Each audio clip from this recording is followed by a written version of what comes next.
আজকে শেয়ার করব কাতলা মাছের একটা সহজ ভাপা তৈরির রেসিপি, যেটা কিন্তু গরম ভাতের সাথে খেতে জাস্ট দারুণ লাগে। একদম ঘরোয়া উপকরণ ইউজ করে মাছের এই রেসিপিটা কখনো বাড়িতে একবার বানিয়ে নেওয়া যেতেই পারে। তো তার জন্য এখানে আমি ফ্রেশ কাতলা মাছ নিয়েছি 5 পিস মতো। ভালো করে পরিষ্কার করে ধুয়ে নিয়ে লবণ হলুদ মাখিয়ে নিয়েছি। আর এখানে অ্যাড করে দেবো একটু লেবুর রস। আমি এখানে গন্ধরাজ লেবুটা ইউজ করেছি, আপনারা চাইলে পাতিলেবুর রসটাকেও ব্যবহার করতে পারেন। আর এই রেসিপিটা কাতলা মাছের বদলে রুই মাছ দিয়েও বানিয়ে নিতে পারেন। এবারে 1 চামচ মতো সর্ষের তেল খুব ভালো করে গরম করে নিয়ে মাছের পিসগুলোকে এপিট ওপিট একটু হালকা করে ভেজে তুলে সাইডে রেখে দেবো।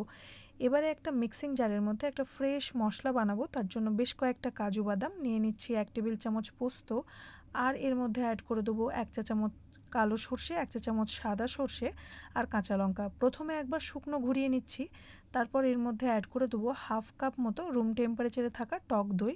সমস্ত কিছুকে খুব ভালো করে ব্লেন্ড করে নিলে মশলাটা একদমই রেডি।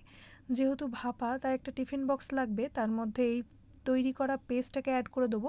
আর মিক্সিং জারটা ধুয়ে খুব সামান্য জল অ্যাড করে দেবো। স্বাদ মতো লবণ দিয়ে দিচ্ছি, আর এখানে অ্যাড করে দেবো একটু 2-1 দানা চিনি। আর এখানে দিয়ে দিচ্ছি বেশ খানিকটা কাঁচা সর্ষের তেল।